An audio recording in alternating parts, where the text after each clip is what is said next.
అందరికీ జై భీమ్. నా పేరు రామలింగయ్య. బహుజన్ సమాజ్ పార్టీ కర్నూలు జిల్లా ప్రధాన కార్యదర్శి. నేను చెప్పదలుచుకున్న విషయం ఏంటంటే ఒక 2-3 విషయాల పైన మాట్లాడాలని ఈ వీడియో చేస్తున్నాను. అంటే బహుజనులైన భారతదేశంలో 85% ఉన్నటువంటి బహుజనులు అంటే ఎస్సీ, ఎస్టీ, బీసీ మైనారిటీలు.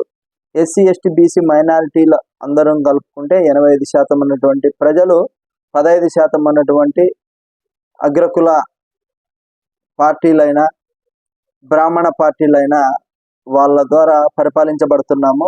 మనం కట్టే ట్యాక్సీల ద్వారా వచ్చినటువంటి డబ్బుల్ని పథకాల రూపంలో ఇచ్చి వాళ్ళ పేర్లు వేసుకుంటూ వాళ్ళ పేర్లు చెప్పుకుంటూ మేమే ఇస్తున్నట్లు చెప్పుకుంటూ అదేవిధంగా ప్రజల్ని మభ్యపెడుతున్నటువంటి ఈ ప్రభుత్వాలు సొంతంగా వాళ్ళు ఏమో వాళ్ళ ఇంట్లో నుండి ₹1 తీసుకొని వచ్చి పెట్టారు, కానీ ఆ పథకాలను మాత్రము ఆర్భటంగా మనకు చూపించడము, మనల్ని దండుకోవడం, ఇలాంటి విషయాలపైన మనం చర్చిస్తున్నాము. అయితే ఇక్కడ నేను చెప్పదలుచుకున్న విషయం ఏంటంటే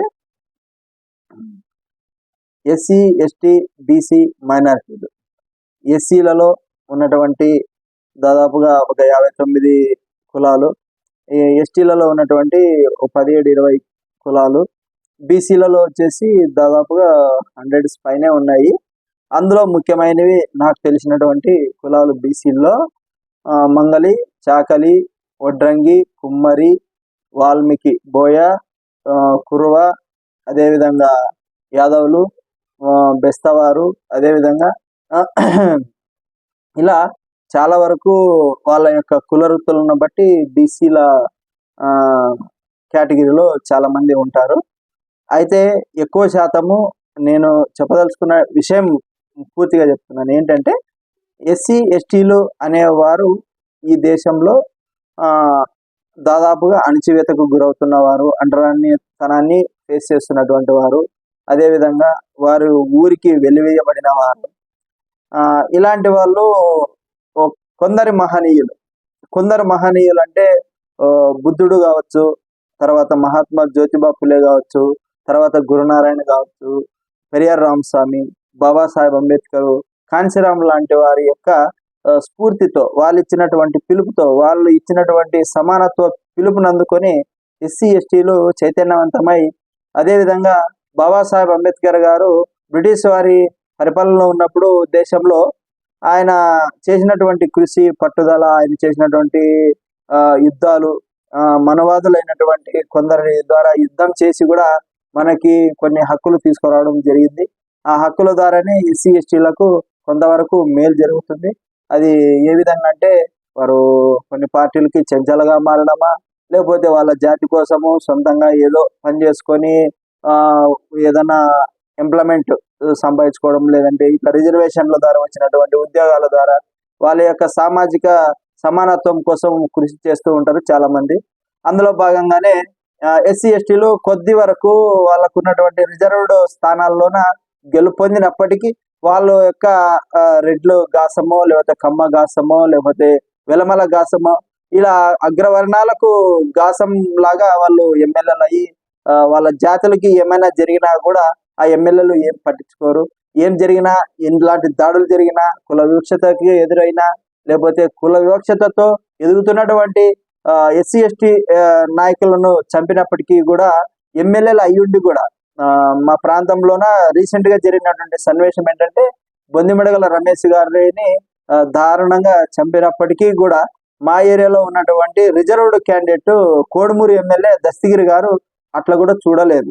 అంటే కొందరికి ఆయన ఒక ఇంట్లో గాసం ఉన్నట్లు అనమాట. గాసం ఉంటే చెప్తాం మనం. గాసం అంటే ఏంటంటే ఉదయం లేచినప్పుడు నుండి రాత్రి పండుకునేంత వరకు వారి కోసమే పని చేయాలి, వాళ్ళ కోసమే వాళ్ళ ఇంట్లోనే పని చేయాలి. అలాంటి పదవులు ఎప్పటికీ మనకి మన జాతిని పునరుద్ధరించక కానీ, మన జాతిని సమానత్వంగా తీసుకెళ్ళడానికి కానీ పని చేయవు. ఆ విధంగా రిజర్వ్డ్ స్థానాల్లో మన వాళ్ళు ఎమ్మెల్యేలు అయినప్పటికీ కూడా వాళ్ళ యొక్క జాతి కోసము, వాళ్ళ యొక్క కుటుంబం కోసము, వాళ్ళ యొక్క కుటుంబ సభ్యుల కోసము, బంధుత్వం కోసము, ఎవరి కోసం కానీ వాళ్ళు పనిచేసే పరిస్థితుల్లోనే ఉండరు. కాబట్టి నేను చెప్పదలుచుకున్న విషయం ఏంటంటే, అలాంటి పదవులు కాకుండా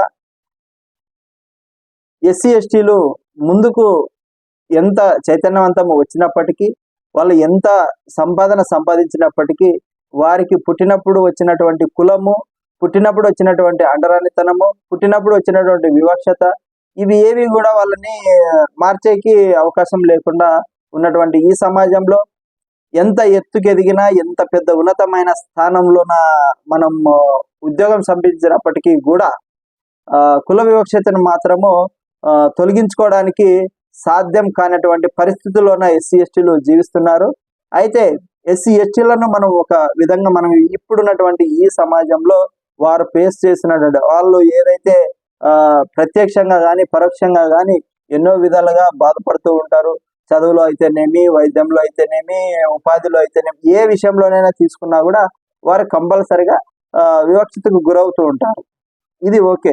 మనం ఇప్పుడు బీసీల వ్యవస్థకు వస్తే, బీసీలు మనం తీసుకున్నట్లయితే బీసీలు ఎస్సీ ఎస్టీలతో కలిసి రావడానికి చాలా వరకు సుముఖంగా లేకపోవడం దీంట్లో మనం గమనించవచ్చు. ఎందుకంటే దాదాపుగా బీసీలు కూడా చాలా చోట్ల వివక్షతకు గురవుతూ ఉంటారు. చాలా చోట్ల వాళ్ళు ఏమనుకుంటారంటే, మేము వీళ్ళకన్నా ఎక్కువ కదా, వీళ్ళతో కలవడం ఏంది, ఎస్సీ ఎస్టీలతో కలవడం ఎందుకు అనే ధోరణిలో బీసీలు ఇప్పుడున్నటువంటి పరిస్థితుల మూలంగా ఉన్నారు. ఎక్కువ శాతం అగ్రవర్ణాలతో కలిసి వెళ్తేనే మన బాగుంటుందని ఆలోచన చేస్తూ ఉంటారు. మన ఆంధ్రలో కానీ, తెలంగాణలో కానీ, వివిధ రాష్ట్రాల్లో కానీ అగ్రవర్ణాలతో కలిసి వెళ్తే మాకు ఉన్నతంగా కీర్తించబడతాము అనే ఆలోచన చేస్తూ ఉంటారేమో నాకు తెలియదు. కానీ అయితే వాళ్ళు కూడా ఈ బీసీలు అయినా కానీ ఎమ్మెల్యేలైనా, ఎమ్మెల్సీలైనా, ఎంపీలు అయినప్పటికీ కూడా కొద్ది వరకే ఆ బీసీల యొక్క పరిస్థితుల గురించి మాట్లాడగలరు. కానీ సంపూర్ణంగా మాత్రము బీసీలకి న్యాయం చేసేకి అవకాశం లేకుండా వాళ్ళు కూడా సేమ్ ఇప్పుడు ఎస్సీ ఎస్టీల్లో ఎలాగైతే ఎమ్మెల్యేలు, ఎంపీలు, ఎమ్మెల్సీలు ఉన్నారో గాసగాళ్ళలాగా, అంటే గాసగాళ్ళం అంటే వెట్టి చాకరీ ఎలాగైతే చేస్తారో ఆ విధంగా వాళ్ళు చేసినట్లనే బీసీల ఎమ్మెల్యేలు కూడా వెట్టి చాకరీ చేసే పదవులు పొందిన కాలాలు ఇప్పుడు జరుగుతున్నాయి. అయితే అంటే బీసీలకి వివక్షత జరగడం లేదంటారా? లేదు. చాలా చోట్ల వివక్షత బీసీలు కూడా ఎదుర్కొంటున్నారని నేను ఈ వీడియో ముఖంగా మీ అందరికీ తెలియజేయగలను. ఎందుకంటే రీసెంట్గా తెలంగాణలోన మనకు చాకలి వారి గుడి ప్రవేశంలోన చాలా వరకు ఒక 2 నెలల పాపని రెడ్డి సామాజిక వర్గం వారు గుడిలోకి రాకుండా, మీరు అంటారా అంటే మీరు లోనికి రాకూడదు అనేసి, మీరు శూద్రులు అనే విధంగా ఆ టెంపుల్లోకి రాకుండా అడ్డుకున్నారు. వారిని కఠినంగా శిక్షించాలి. మరి అయితే అధికారులు మాత్రము, పోలీస్ యంత్రాంగము, అదేవిధంగా అప్పుడు ఉన్నటువంటి దేవాలయ అధికారులు కానీ దానిని ఇంకో రకంగా చిత్రీకరిస్తూ, డబ్బులు అడిగినాము, లేదంటే ఆ పాపకి ఏదో ఆల్రెడీ ఏదో ఉంది, ఆల్రెడీ ఏదో రోగం ఉంది, అందుకనే ఆ పాప చనిపోయిందనే కాన్సెప్ట్ తో దాన్ని క్రియేట్ చేస్తున్నారు. మీడియా ముఖంగా కూడా, మీడియా అంటేనే అగ్రవర్ణాల కోసం పనిచేసే మీడియాలు చాలా వరకు ఉన్నాయి. మీడియాలో దాదాపుగా మనం ఎన్నైనా చెప్పుకున్నప్పటికీ కూడా మీడియా ఏది చెప్తే అది జనాల్లో సర్వైవల్ అయిపోతుంది.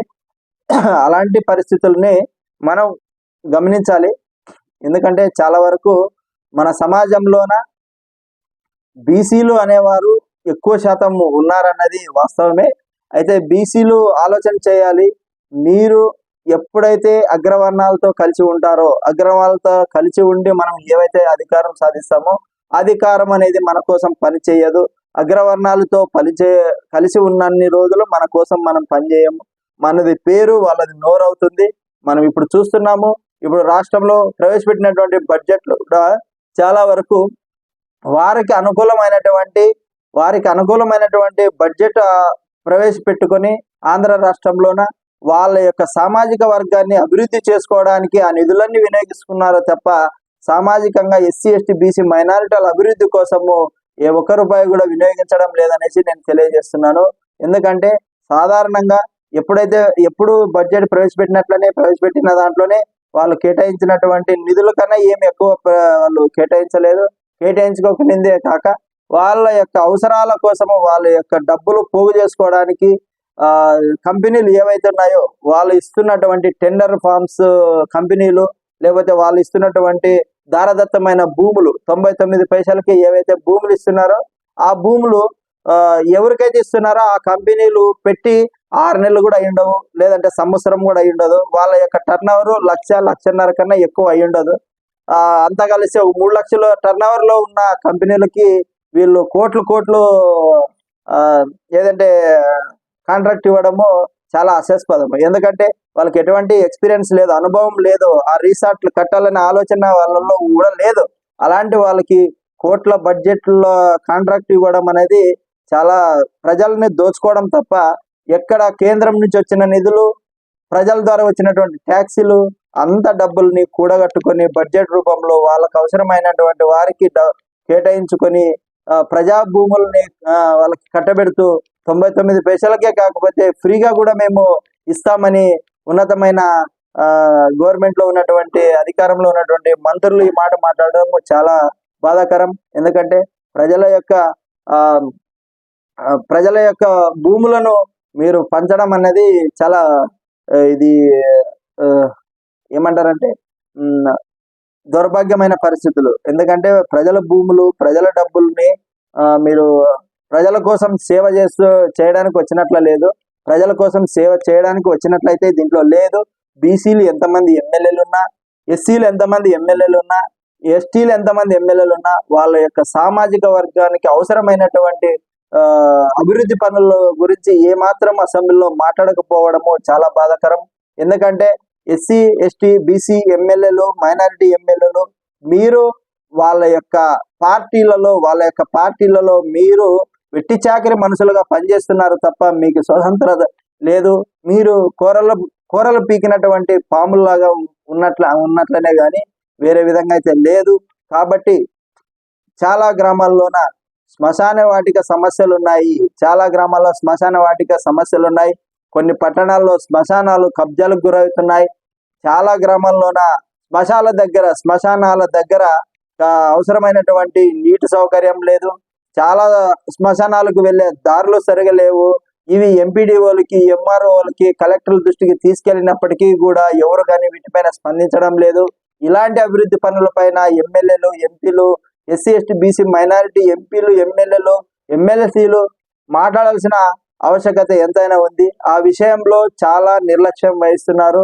కాబట్టి నేను తెలియజేసేది ఏమిటంటే బీసీలు అగ్రవర్ణాలతో కలిసి వెళ్తే మీరు వెట్టి చాకరి పనులు చేసిన వారు అవుతారు. అదే మీకొక మహనీయులు ఇచ్చినటువంటి దారిలో నడుస్తున్నటువంటి బహుజన్ సమాజ్ పార్టీలో మీరు నడిచినట్లయితే బీసీలకు రెడ్ కార్పెట్ వేసి మిమ్మల్ని సాదరంగా ఆహ్వానిస్తూ మీకు ఉన్నతమైన పదవులను పొందడానికి అవకాశం ఇస్తామని బహుజన్ సమాజ్ పార్టీ తరఫున మేము తెలియజేస్తున్నాము.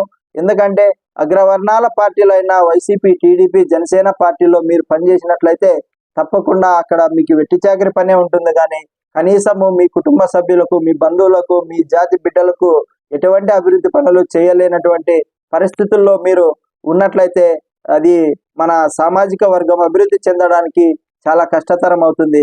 కాబట్టి తప్పకుండా నేను చెప్పేది ఏమిటంటే మీరు మన జాతి అభివృద్ధి చెందాలంటే అది భారతదేశంలో 85% ఉన్నటువంటి ప్రజల కోసం మనం పనిచేయడానికి మహాపురుషులైనటువంటి బుద్ధుడు, మహాత్మా జ్యోతిబా పూలే, గురునారాయణ, పెర్ర రామస్వామి, సాహుజీ మహారాజ్, ఛత్రపతి సాహుజీ మహారాజ్,